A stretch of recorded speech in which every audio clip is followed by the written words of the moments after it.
Thank you.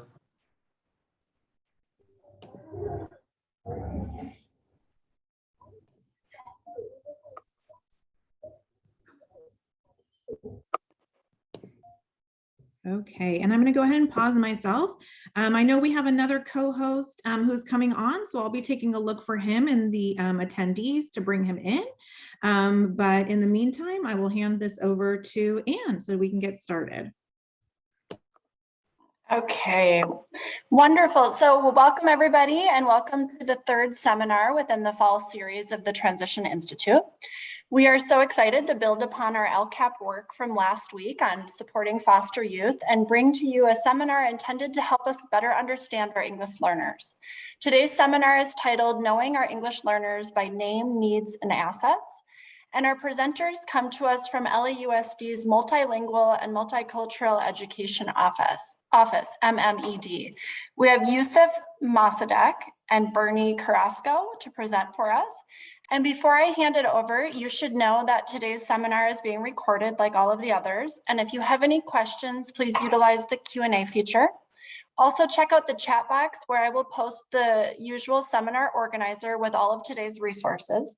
And in the last few minutes, just very similar to last week's, we have a mandatory survey that we are using to assist us in collecting the required data towards the LCAP, Local Control Accountability Plan. So timing wise, we should be wrapped up no later than 2:15. And I just wanted to thank you all for spending your precious time with us. So with that, I will turn it over to our presenters. Definitely. Good afternoon, everyone. I hope everyone is doing well here. Let me go ahead and share my screen. Okay. Might you tell me if you see my screen? Yes. Yes? Very good. Okay, well, thank you so much. My name is Yusuf Mossadegh and I have with me my co-presenter and colleague as well, Bernie Carrasco. And today we'll be talking about basically knowing our students by name, needs, and assets. And I know that by doing so, we're only going to be peeling off a very thin little crust kind of a surface.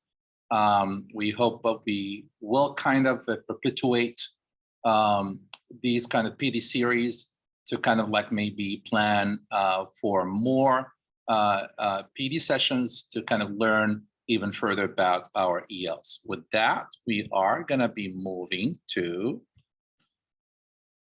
here. You see the faces of MMED, some of them, of course, starting with our executive director, Lydia Costa-Stevens, our administrator over EL programs, Dr. Jose Posada, and of course, Rania Nali, who is our coordinator over the EL secondary instruction at MMED.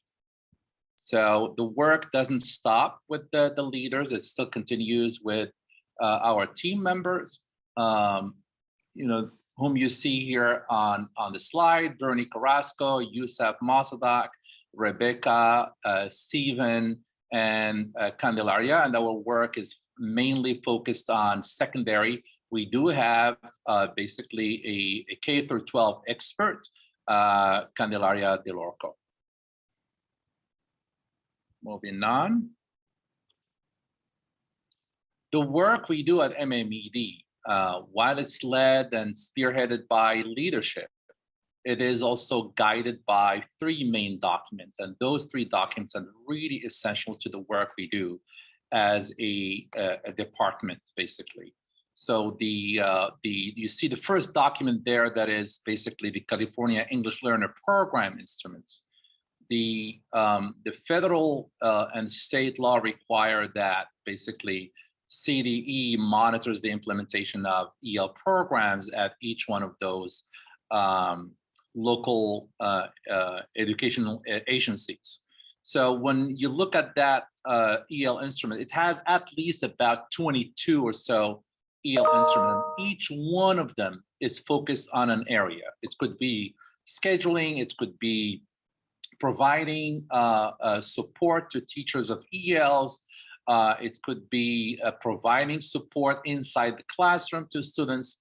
It could be assessment. It could be a variety of things. And all those focus on the EL population at a school site. And of course, we've got a second document that is the California English Learner Roadmap. And the one and the only one, the 2018 Master Plan for English learners and standard English learners. So those are the three documents that basically guide the work we do as MMED, as secondary EL team as well within the department. Moving on. Of course, the work we do as MMED, as secondary team, draws from the guiding principles for ELs and SELs. And those guiding principles are taken from the 2018 Master Plan for ELs, English learners, and SELs here, standard English learners. And we do believe, okay, we do believe while our learners, English learners come to us with a spectrum or an array of needs, they do come to us as well with a spectrum, a variety of talents, gifts, you know, that basically are manifested in various ways. The first guiding principle is the asset-based education. We do believe that our students have gifts, have talent, have a high intelligence, okay? They do have basically languages and cultures that are rich, okay?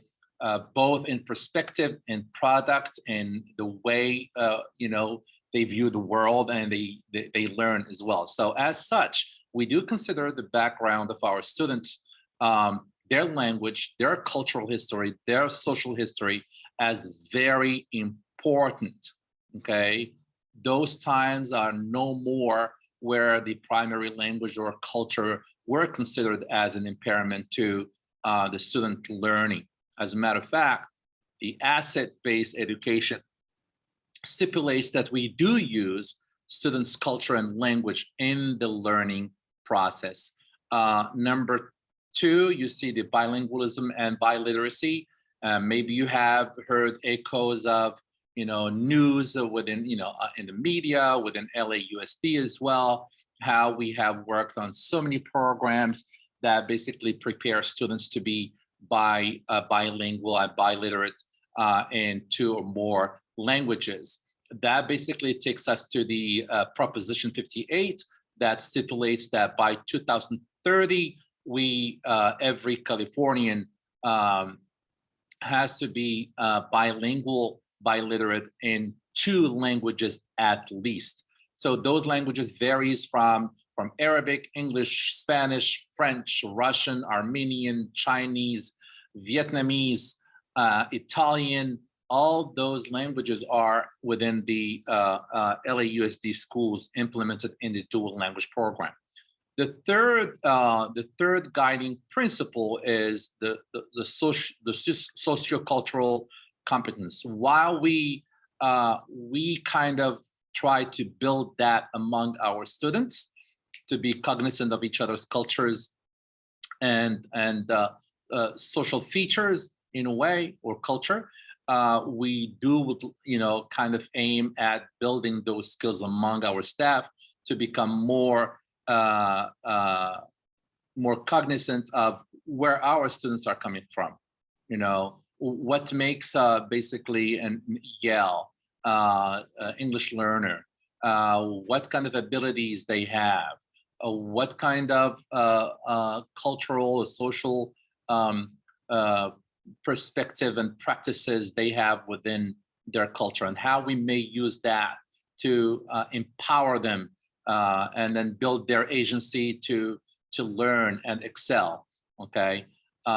Number 4, rigorous academics for all. And then this is very dear to my heart because for so long we have kept ELs at a very low kind of level within schools, and, you know, oh, well, they're just ELs, just give them something easy.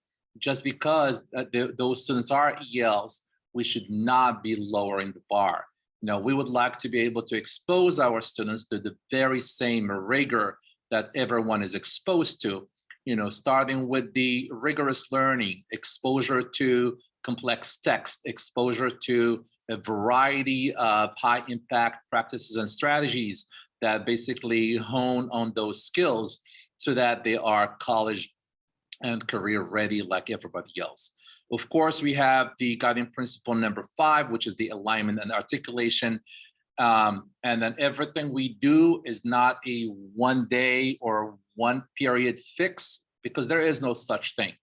Everything we do within the ELD program, the English language development, subscribes to a long process that starts at the kinder level all the way to 12th grade. And then we have the last guiding principle, which is the systemic support for all. And then today's PD does subscribe to the systemic support, where we are providing our participants with that knowledge so that they may be supporting their staff or their colleagues or the school community with that. So moving on.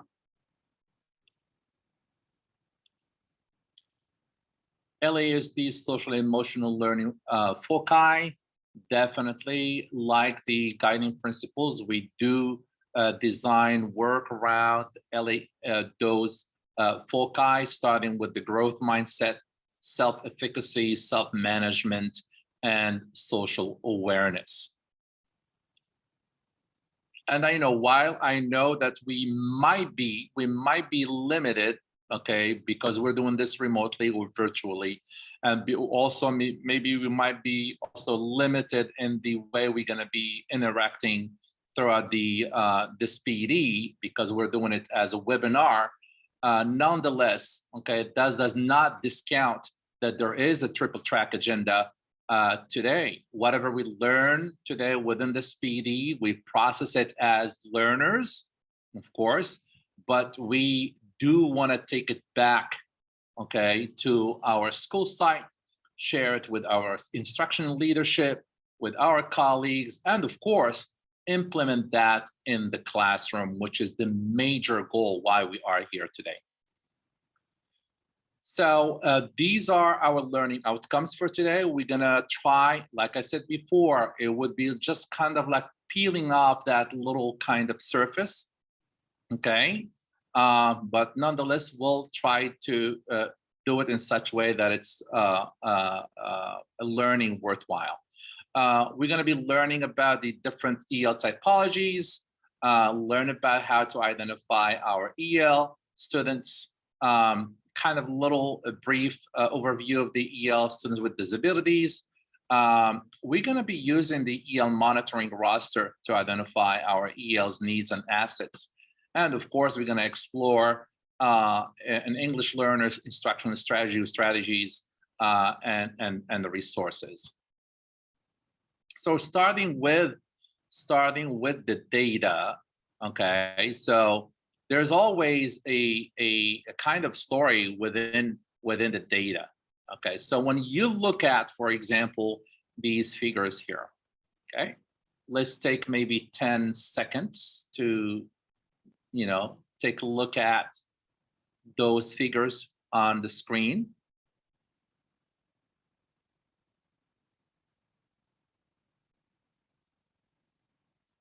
And then I would love to see in the chat, okay? I would love to see in the chat a reaction to data. One word, just one word.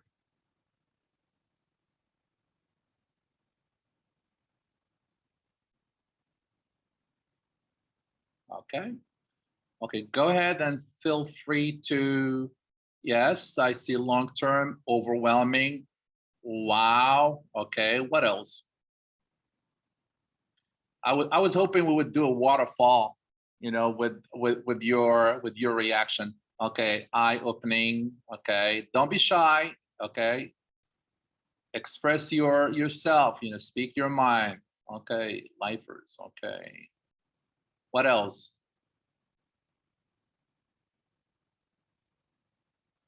Okay, well, data can be overwhelming, but data, like I said before, it is interesting the number of international newcomers versus ELs. Okay. Okay. Do count that international newcomer students is for all K through 12. Okay. So, okay, interesting. So LA Unified EL data shows that there are about 93,795 English learners in the ETK through 12th grade. Okay, nearly 59,000 of them are in grades 3 through 12. So when looking at grades 3 through 12, for example, EL data, and putting it in the typology context, we notice the following. You see we have international newcomer students. They are represented by 12,538. Potential long-term English learners dominate the data figures with 21,390 students. And then long-term English learners with 6 or more years in the ELD program or EL program show about 20,370 students. So we do have basically nearly 70,000 students who have reclassified as fluent English proficient, and their performance is being monitored as we speak for at least 3 years, so that those students, when they reclassify, we do acknowledge they still need that support so that they can meet A through G requirements and be, like I said before, be college and career ready. So this is in a nutshell the data about our ELs. So going back to the data, we would like, now that I kind of spoke about it a little bit. So in the chat, again, we would like you please to tell us about what the data is telling you this time, okay? This time around, we would like you to do it in one little sentence, not one word, okay? What does the data tell us about our English learners? What is one thing that comes to mind when you look at data, especially when you look at, for example, international newcomer students? You look at, for example, potential long-term English learners, and you look at the long-term English learners.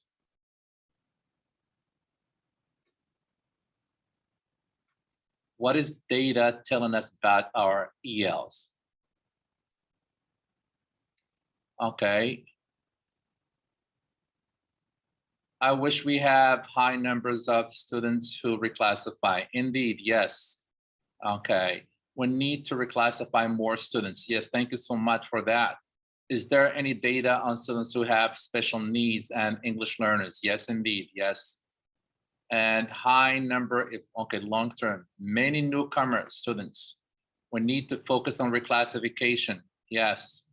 So, they're struggling to master academic English, indeed. So they have needs, so to be more, yes, more kind of messaging that hope, and also building on the assets. We would like to say they have need, they may need support, and they can do it like we said before. Thank you so much. Thank you, so many newcomers.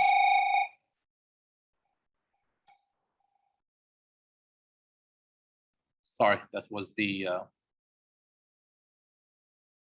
it was the bell at the school, sorry.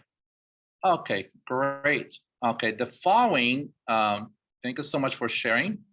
The following are some terms and acronyms we used whenever we talk about English learners, we talk about ELD. These are some of the terms that will come more frequently in our either PD or conversations about instruction for ELs on English learners. So the first one here that you see, ELD, English language development, EL, English learner. Sometimes you might find, and some other states maybe saying ELL or L, meaning English language learners. When you get a data or you get a roster, maybe when you look at MISIS, for example, and you look for a student of yours, okay, under their name, you might see, or language classification, you might see LEP, limited English proficient. For some other students, you might see also the word IFEP, initial fluent English proficient. And those are kind of language classifications within the master plan roster. You might also see EO, English only. You will also within your EL roster, for example, on MISIS, you will see maybe PLTEL, potential long-term English learner, LTELs, long-term English learners, RI, reading inventory. That's an assessment that we use basically to assess the basic skills for EL, in addition to ESPA. You might see or hear the word LPAC. Okay, oh, student did not pass their LPAC, or they need to pass their LPAC, or we need to work on those LPAC-like tasks to support our students. LPAC, it's English Language Proficiency Assessments for California. And basically, this is an assessment that assesses students on 4 language domains: the listening, the speaking, the reading, and the writing. You might hear, like we just did a couple of minutes ago, someone talking about reclassification. Okay, so and we talk about what is a reclassification? What is a reclassification? It's basically no other than the process by which an English learner is designated as fluent English proficient after they have, of course, satisfied certain criteria. So with that, we are gonna move on to learning even further about our ELs. To do that, okay, we are gonna move on to the following: learning about English learner typologies, okay? And would you like to maybe drop this document in the chat? Do you want me to do it?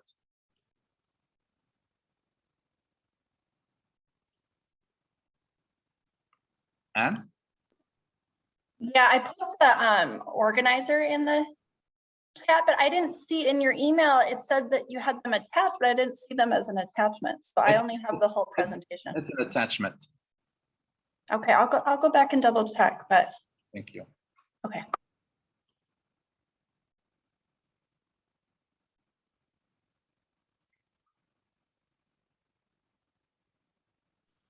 Yusuf, I'm pulling it up right now.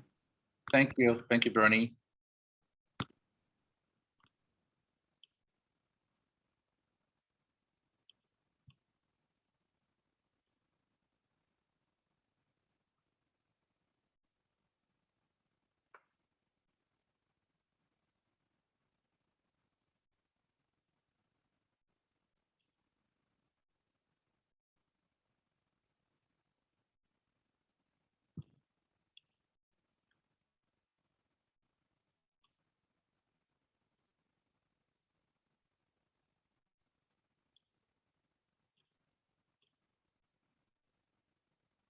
I don't have the ability to drop it in the chat.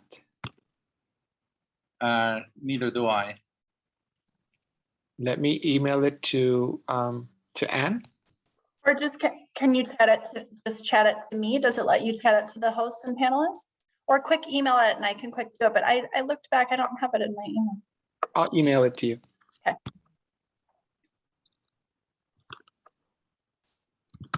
So while we're trying to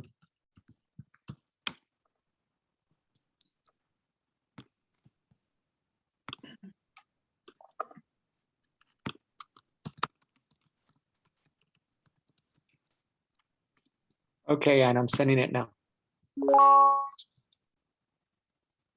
Thank you, Bernie.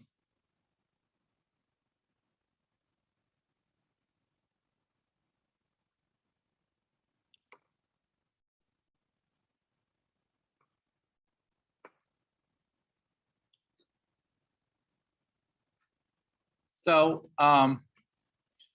as mentioned before, we talked about our ELs and how for so long the approach to basically servicing ELs was more of a kind of a deficit based, starting with, oh, they don't know English yet, or don't use your primary language. You're never going to learn in English if you keep learning or speaking the primary language and so on. All those things. And then we would like to kind of like set the record here by talking about, that the quote on the slide.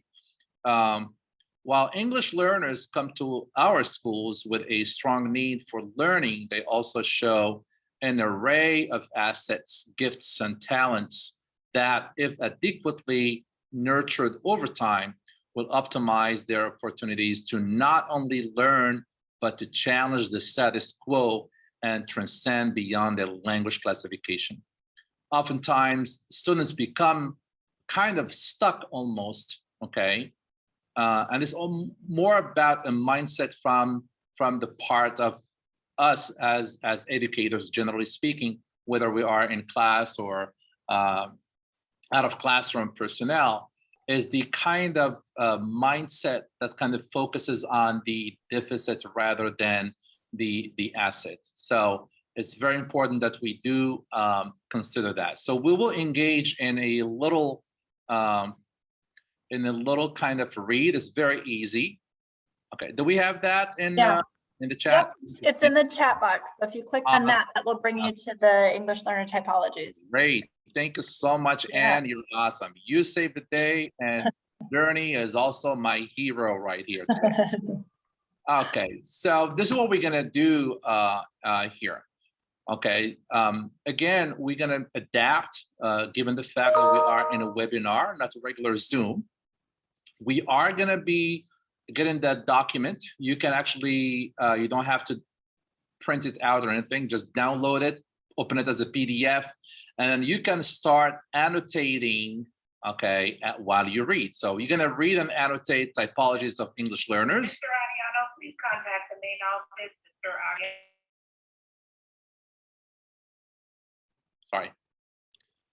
So you're gonna read and annotate, and the question we would like to ask, and we're gonna need your response in the chat, is the following.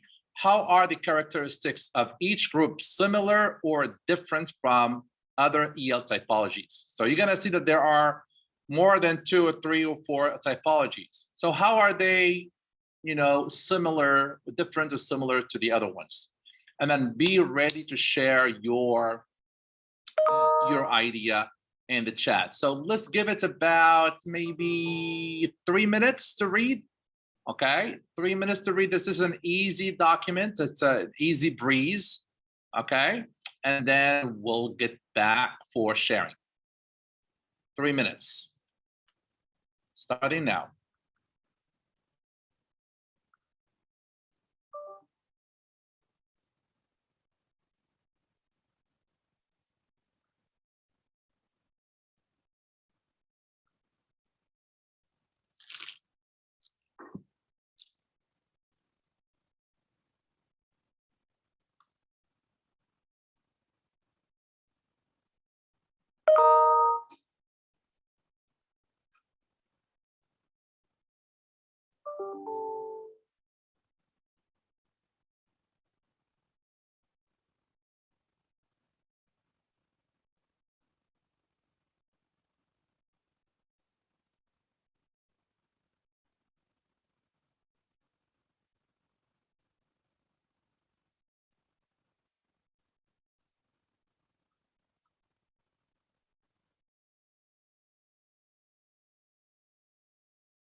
We have about 1 minute left.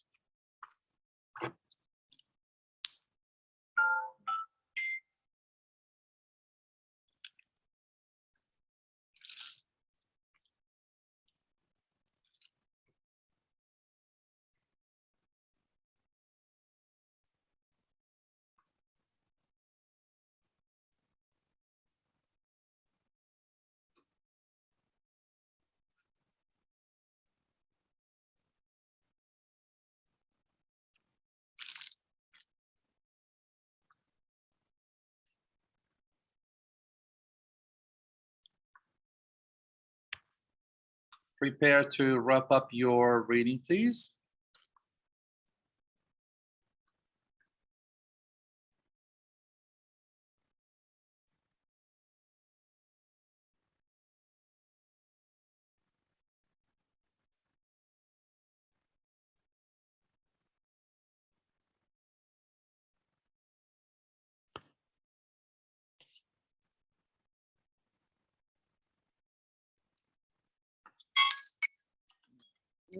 Time's up.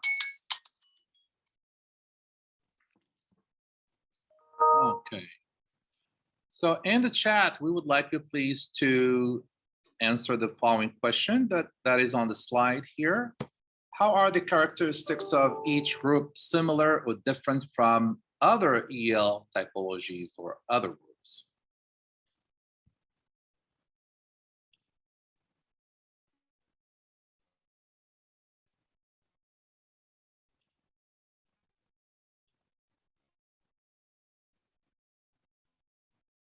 Let me take you back. Okay. So what are the typologies you were able to read about in the document?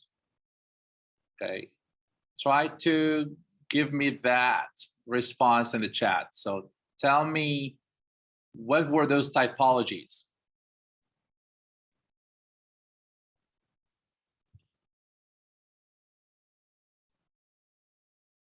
Okay, raised hands. Okay, yes.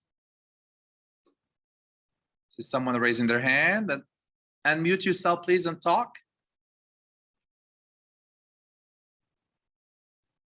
Hello? So they just said that the chat was disabled, so I re-enabled the chat. Oh, okay. I'm not sure what happened, but sorry about that, but thanks for letting us know, guys. We just fixed it. No worries. Thank you. Okay, so if you would like, please, to put your response in the chat, I would appreciate it. Okay, so those are students with, okay, with interrupted education or instruction. LTELs is another EL typology you read about. Very good. Okay, PLTELs is another group. We have newcomers as well. Okay, and then notice that we already kind of spoke about those groups in the data. ELs on track. Okay, newcomers, very good, very good.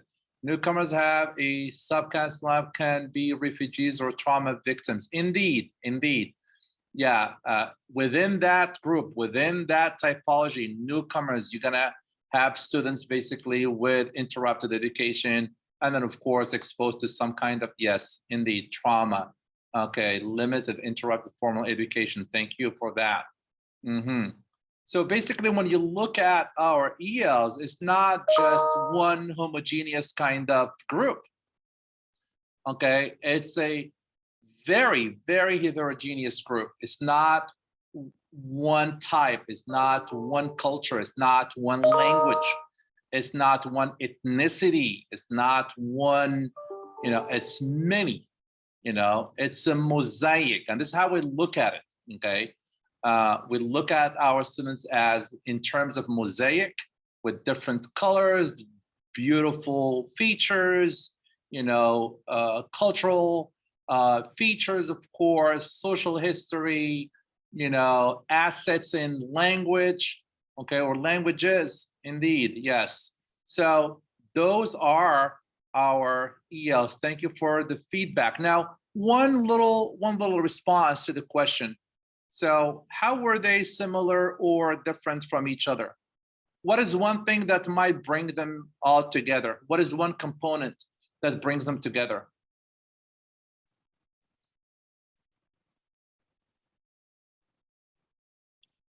What is one component that brings all those typologies together?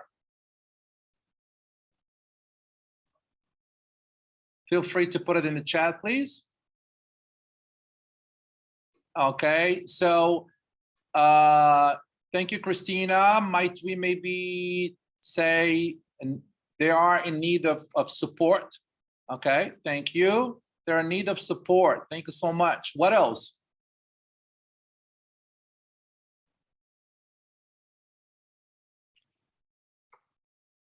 If I, okay, not consider, okay, English proficient, okay. Thank you for that. Salvador, thank you. Christina, they bring skills. Yes, indeed, they do. They do. They do. Thank you. So, like I said in the quote before, you know, they come to us with needs, and those needs are basically focused on the English language development. Okay, that's one thing. But they do come also to us with various, and that's one component that brings them together, is the English language development. It's maybe the language classification that they are English learners in general, okay? So think of the English learner as the umbrella. And within the umbrella, you have different groups. You have those who are just brand new to maybe the schooling system, for example, okay? With probably with education, or to maybe no, or literacy, to maybe no literacy even in the primary language. You've got those with maybe some kind of literacy, the within the newcomer students who might have maybe experienced some kind of interrupted education. You have also those, for example, the PLTEL and the LTEL, especially within the LTEL group. It would be kind of like a kind of striking surprise to many of us to learn that long-term English learners, you've got more than 70-something% of them, you know, being born in the States. And so just because at the beginning of their enrollment, there was that language classification upon which they were given, for example, an assessment, and they were kind of like proven or maybe found to kind of in need of a support in the English language development. So with that, we are gonna move. Thank you so much for your contributions. And we are gonna move to talking a little bit more about those typologies that you see on your screen. You see newcomers that are basically foreign-born students with, you know, English learners, of course, with about between 0 to about 36 months in school. You also have English learners on track, and those are US-born ELs who have been enrolled in the US schools for less than 4 years, and we consider them to be on track because they haven't basically they haven't gone beyond those kind of years allotted for reclassification. And of course, you have, once they go beyond the 3rd and the 4th year, you also have those English learners who become potential long-term English learner for not having reclassified as proficient English learners. So, and those are basically our students in grades 3 through 12 who basically have been enrolled in a school, you know, U.S. school for 4 years to 5.9 years. And of course, you have the group, the last one here, the long-term English learners, and those are students basically who have already completed the 6th year in school without reclassifying yet. And then we also emphasized before when we were talking about data, how the last 2 groups, the potential long-term English learner and then long-term English learners basically form a huge number within the LAUSD data.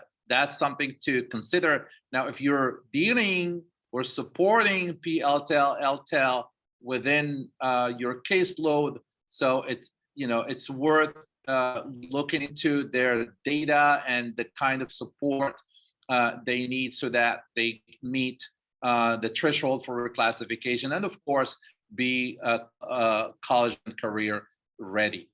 With that, we're gonna, like I said before, briefly talk about our duly identified English learners, and we are gonna do that through a little data here. Okay, so when you look at this data that you have here on the slide, it is also telling us some kind of story. And I know that someone has already talked about, do we have any students with special needs within the EL population? The answer is yes, okay? So you look, for example, at, out of that nearly 32,000 students, EL students, and this is only for secondary, by the way, 6 through 12. So we're not counting here, we're not counting elementary. And I know that folks in the room here, they do support, I'm assuming, high school students only. Yeah, correct? Yes. Okay, so, and for that reason, we went ahead and focused only on 6 through 12. And then you notice, for example, that among 6 through 12 English learners, we've got nearly 6,000 newcomer students. Out of that 6,000 newcomer students, we have 47 who are students with disabilities. And then we move to the PLTELs, the potential long-term English learners. We have 2,643 PLTELs within that grade span, 6 through 12. But 241 students out of the 2,643 are also students with disabilities. And of course, you've got the LTEL, that's from around nearly 21,000 students. 7,553 are students with disabilities. So this kind of like speaks volume of this kind of population, and then not necessarily what they need. It's more of the kind of work we have to do as a local district, as schools, as instructional leadership, as teacher in the classroom, as EL designee, as coaches, all that. It always takes a village to basically educate and raise a child. It's not a one-man show. It is the contribution, the participation, and everyone is mobilized in the process of basically reaching out to that student or students and basically meeting their needs. So when you look at that, the data itself says a lot, but when you look at, for example, you look at the PLTELs and the LTEL students who are identified as long-term English learners are enrolled in language support class, in addition to, of course, their language, English language arts course. So they have basically the ELD course, and they have the ELA course, so that they can maximize their opportunities for graduation and career and college ready. So the question that maybe kind of begs us here is, those students, what kind of support have they, received, or they have not received yet, so that they can not only reclassify, but also to reach proficiency, and then of course be college and career ready. So when you look at those students, so it kind of like, there's a question there that we need to ask. Okay, why those students have not reclassified yet? Yes, they have assets. Yeah, I do acknowledge that. They also have needs, maybe some of which have been met, and maybe many of which have not yet been met. And maybe that's more of the work that we have to do as a community, as educators, as schools and districts and so on. So this takes us to looking more into the characteristics of those students. Okay. So to kind of answer the question why they haven't reclassified yet, or what kind of support system they may need, we would like to also acknowledge what those students may go through, what kind of characteristics they do have. Okay, so we notice that they need, for example, support, okay, in reading and writing. Okay, that is basically proven. Okay. They kind of have emerging level of vocabulary and expression. So when you kind of like see the vocab, okay, it might not be maybe at level 1 or 2, probably nothing really high, nothing really academic vocab. So they also need support with that as well. Prefer English, use home language in limited ways, okay? So we know, for example, that, yeah, they use English, but it doesn't transcend to a level that is academic. And then, of course, for so long, this brings to mind, talking about the harm that has been done to the students over time, I'm talking about maybe before 2012, before the Office of Civil Rights kind of class lawsuit that kind of like brought those students to the forefront of the interest of course, everyone within the state of California and across the country, that we have to acknowledge the students. It has a lot to do also with social justice a piece, that those students have been basically ignored for so long. And, as such, they have internalized a sense of failure because they were considered, well, you cannot do it. You're not going to be successful. You only can do this. You only can do that. You don't have the stamina for it. You don't have the skills for it. And guess what? Okay, hearing that over and over and over and over, it's almost like a brainwash. Those students have internalized that kind of mindset. Okay, that kind of put them right there, and therefore they learn to be very passive. No initiative taking, no this, no leadership, no this, no that. It's very important to acknowledge those. And then the last one here, the last characteristic is the high functioning and social situation in both languages, maybe the primary language, but they need support in foundational literacy. And then while they kind of like maybe read a little bit, kind of show understanding or proof of understanding, they do also have a need to be supported in foundational literacy skills. So this is in a nutshell the characteristics of our students here. And we would like to, at this time, maybe pause for some questions from our participants. Check the chat. Are these students that come to our district already identified? Well, there is a process to identify. This is just a question from the chat from Beverly Junio. Students get to be identified from the time they enroll in a school. So there is a home language survey by which those students basically are, kind of establishing some kind of reasonable doubt about language proficiency. And therefore, those students get to be taking an assessment upon enrollment. Okay, it gives them about 21 days or so to do so. And then establish if that student needs support or doesn't need support. And that also has a bearing on the programming those students for classes, English language development class for support.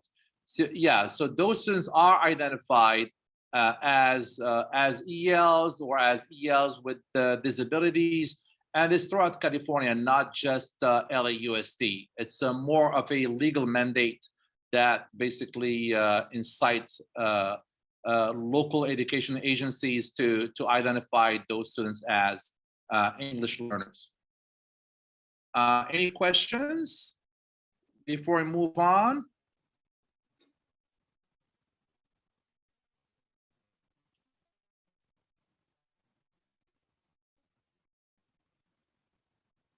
Yes, I see two raising their hands, and team, if you see who's raising their hand, I would like to maybe entertain one or two questions.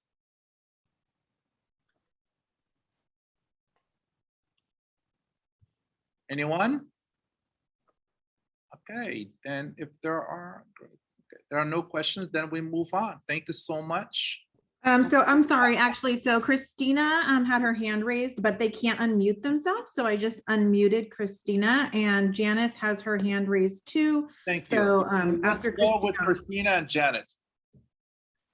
I like this information that you are sharing. I'm just trying to wrap my brain around how I can effectively advise or guide seniors who are going to be enrolling in colleges, because before they start their classes, before they start the fall semester, they're going to need to pick classes, whether they are picking English 101 or English 100. Are they picking it with support, or are they picking it without support? So what would be the best way forward, knowing that if they are not reclassified? What would be your advice? Well, I'm an advocate of tier one instruction. Okay, if we were to talk about instruction, so I'm an advocate of tier one instruction. Everything that is being done, all the wonders, all the magic that is taking place, has to be taking place in the classroom. We do not believe in a one-time fix, one-time spell or a magic wand. You know, this is, like I said before, everything we do, strategies, practices, whatever, it has to subscribe to a process that is implemented in the classroom, a process by which those students build those English language skills, okay? And, you know, that enabled them to basically function just fine to a proficiency level, you know, within other core courses. Now, you know, students, seniors who are going to college very soon, maybe by the end next year, you know, they got to work on the skills. You know, teachers have to work with them. You need to ponder that, you know, more than enough, I should say, so that we can get those students to, you know, get interested in building those language skills, get interested in reading at a 1400 Lexile, because that's the level they're gonna need to be reading those texts in college. You know, there's no more a text with 500 Lexile. You know, that's more of a maybe late elementary, maybe early middle school kind of students who might be reading at that level. You know, when you go to college, it's a 1400, 15, 1600 Lexile. You know, if you don't have that, okay, you can't be moving further. Bernie, you've got something, Bernie? Yes. Did you want to say something about that, Bernie? Yes, I'm trying to start my video. There we go. Yeah, the question also included something in regards to how do I know they're going to get that support? Well, we're reminded that the colleges do provide accommodations under the civil rights laws, but I think that in those colleges, the students need to register at those offices and make them aware that they have special needs. So that's one thing that you know, we want to talk to our parents about and make sure that they understand those different things. Definitely. Thank you so much, Bernie. I have someone in my family who has special needs. When they went to a 2-year college first, so they had to meet with their college counselor in college, and the process, that interview basically enabled the college counselor to kind of consider or take that into account. Talking about the amount of courses that person has to take, the math course and the English course that student need to take. That person was not put directly into a high college course. She was put at a lower kind of college course. And this is how she worked her way up to taking advanced English, considering her special needs. So with that, we are gonna move on. I'm looking at the time here, and we only have about 18 minutes or so, and I would like to be able to honor our time together. So excuse me, Janice Weiss looks like she has her hand up too, but Janice, if you want to just put your question in the chat, and maybe we could get to that. Or you can unmute yourself and speak even, Janice. Janice?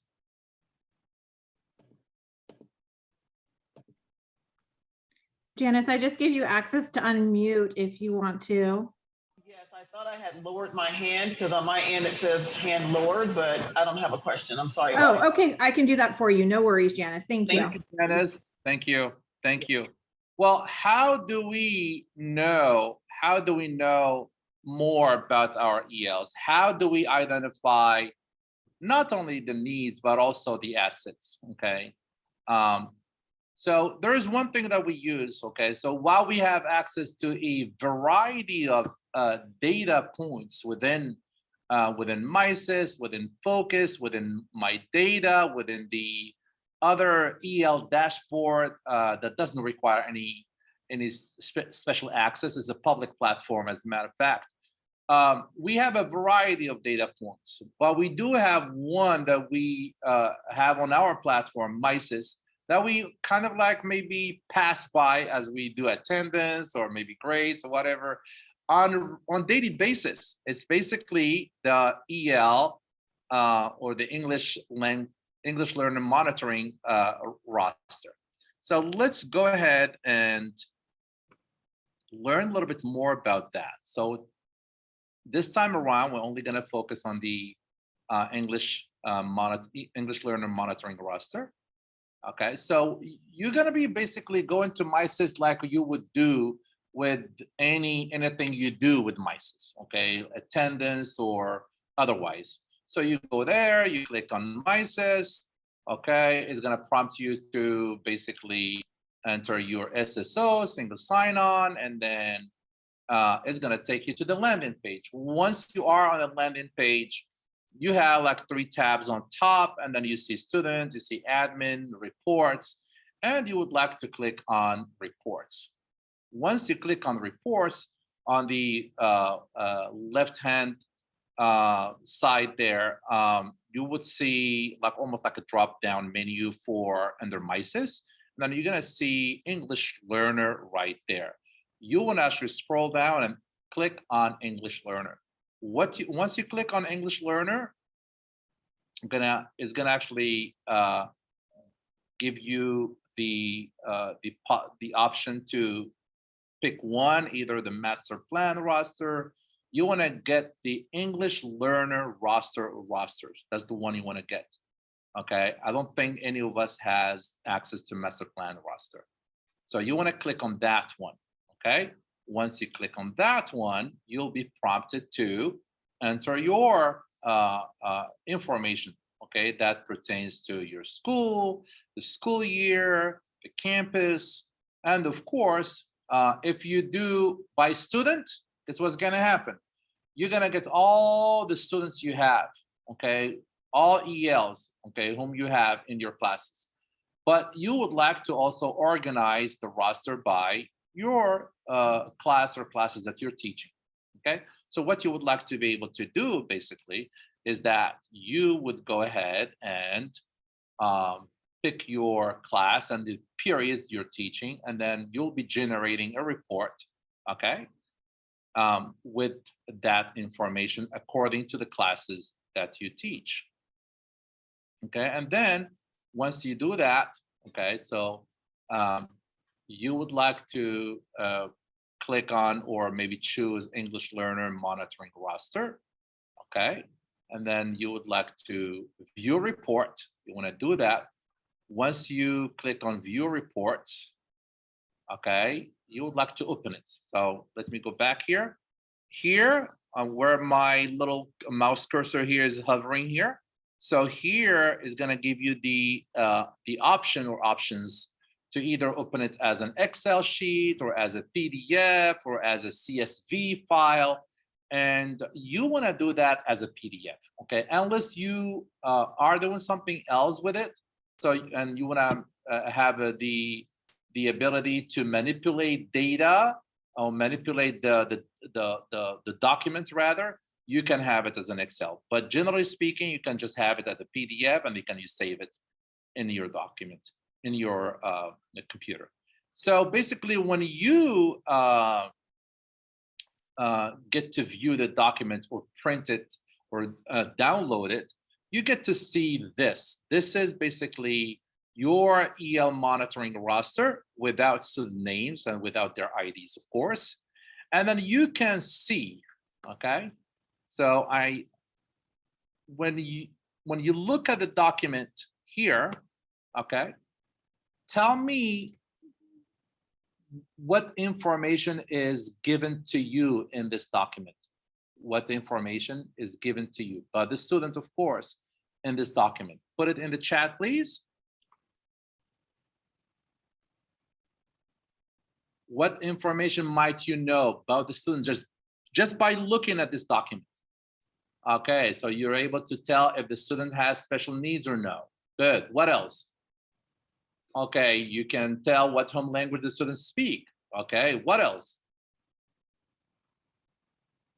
Okay, you can see test results. Of course, you can see SBA, you can see LPAC, number of years as EL. Very good. If they are GATE students or not, yes. EL level for LPAC, okay, domains, yes, indeed. What else? If they are a long-term English learner or not, very good, yes. What else?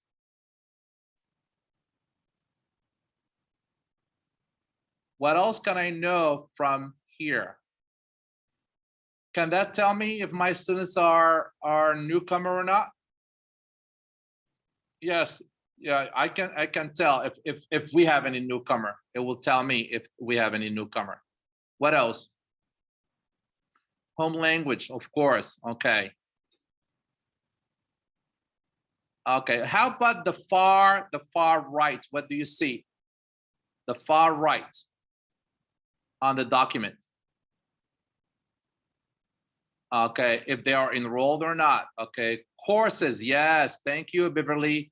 Courses with grades, okay, you see that. So you see basically if students are taking advanced ELD, if they've taken literacy and language, okay, very good. And you might also see, well, you do, you see the grade they received in those courses. Good, good. So basically, the data included in the EL monitoring roster can be used to basically identify student needs and assets and monitor their academic progress over time. Now, if you were to monitor the progress in the chat, of course, and looking at the document here one more time, and I guess, and do we have a way to put that document in the chat for them? Yes, so if everyone goes to the seminar organizer I included all of the Thank links you. that Bernie Thank sent me you. that way. Thank you so much. Thank you. I'll post it one more time. Thank you. So when you have this document, folks, you have this document available in your seminar organizer.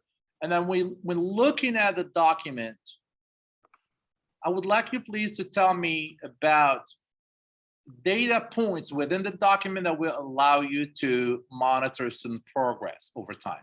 What could that be? Yusuf, that document I could not find. I did not send it to Anne. Oh, You're talking about the the English Learner Monitoring Roster, correct? It was sent in the email as an attachment yesterday. Oh, you sent an email yesterday to Anne and it was in there? Yeah. Okay. Yeah. I'll take a look. yeah, unfortunately, I have that email, but there's no attachments.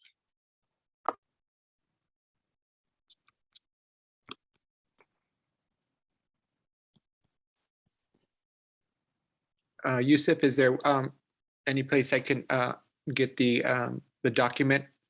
Okay, let me share in the chat. Is there a way for me to share in the chat, Anne? Yes, I believe the chat should be enabled for you. Would you agree, Jackie? No, I can't. Let me find you here. Sorry, and I think I just found yesterday's email, so Anne, I sent it to you. Maybe you can grab the attachment from there. Yeah, I put all the attachments in that email yesterday. Okay, so but we can just work what we have here on the screen, folks. So when you look at this document here, what might be 3 data points you might rely on to basically monitor student progress? And some of those have been already mentioned in the chat. So what might be one data point you might rely on?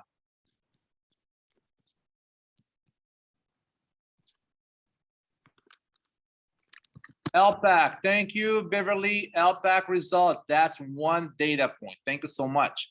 So why is that? Because it provides you with the overall score and also provides you with the score for each one of those language domains. It tells you how well a student has done in listening, speaking, reading, and writing. The grades, yes, Yvette, thank you, Yvette. The grades are very important as well. You would like to see how students are doing in the ELD course, Advanced ELD Literacy and Language. You would like to see how well they're doing in ELA, which is also very important.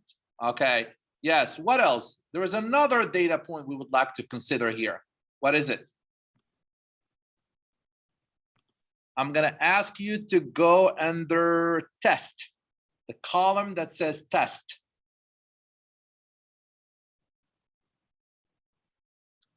Indeed, yes. Yes, thank you, Amber. Yes, okay, you would like to consider that because that is basically the reading inventory assessment, or what we used to call scholastic reading inventory. So that gives you an idea about, yes, indeed, the RI score is very important too. We would like to know where our students stand with respect to their basic skills, that is reading and the reading comprehension here. Thank you so much, everyone here. We are gonna move on to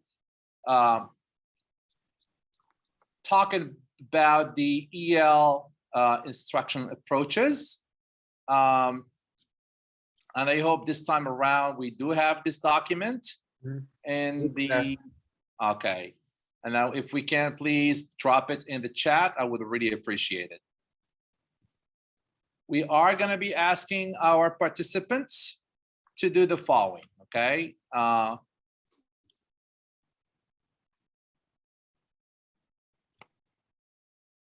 Yusuf, you want me to take this part over? Yes, please, I would really appreciate it, Bernie. No worries. So, Bernie, I am passing the baton to my colleague and sensei, Bernie. Yeah, I love this part.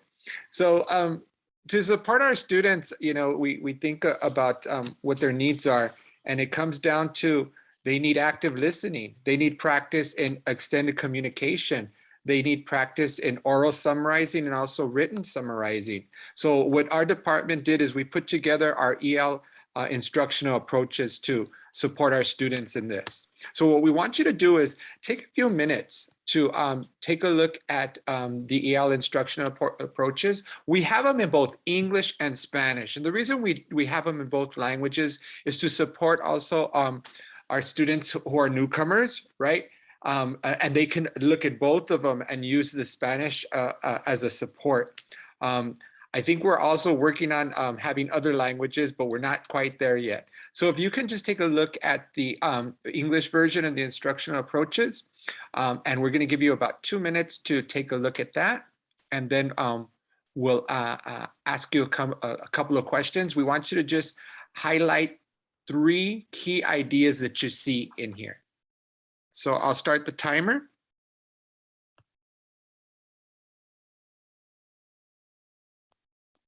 Go ahead.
So at this time, what we want you to do is in the chat, write a couple of those key concepts and ideas that you saw at work in the EL instructional approaches. So go ahead and start just posting. Great key concepts. Just start posting. Explicit instruction. That metacognition, right? Modeling, modeling, modeling. And I see 2 people put modeling. Yes, very important to model. Active listening, great. Continue, give you a couple more seconds on that. Constructive conversation, that back and forth, right? Not just the think, pair, share where the student's done, but having that conversation extended to build on each other's ideas, right? Because what do we all do? We have to work in groups or in pairs, right? And we're helping our students work in group and pairs to prepare them for high school, for college and career, because that's what they're gonna have to do. Great, thank you so much. Next slide.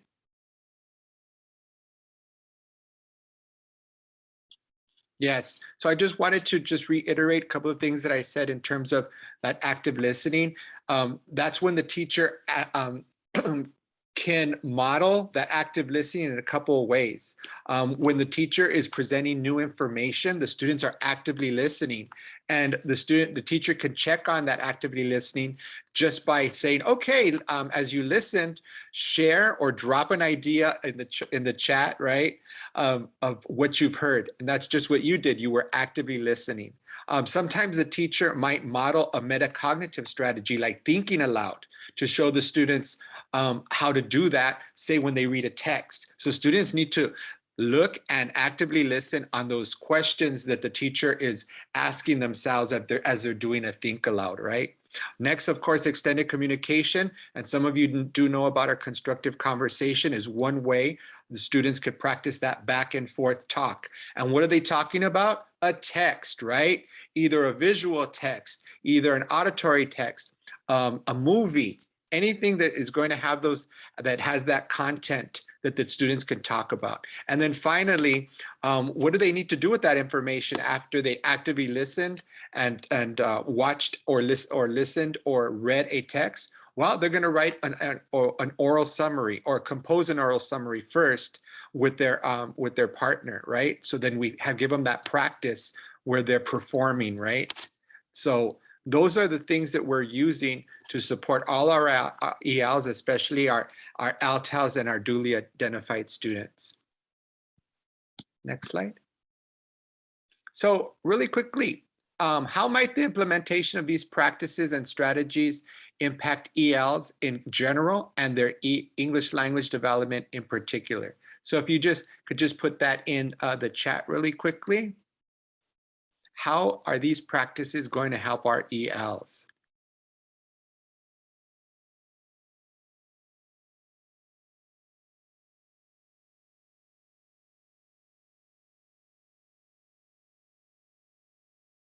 And give you some more wait time.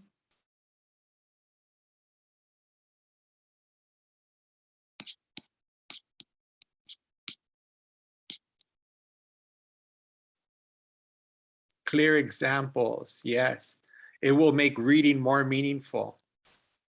Yes, grasping that academic language. We did see from the characteristics of our ALTALs that our our ALTALs have a grasp on the informal, right? The social language. What they struggle with is that academic language. And also, yes, they're struggling with reading, so that will also help. Yes, opportunities for meaningful practice and success. They will learn to transfer the strategies. Yes, our big move in integrated ELD is to have our history, math, science, and English teachers all use these EL instructional approaches with their students. Next.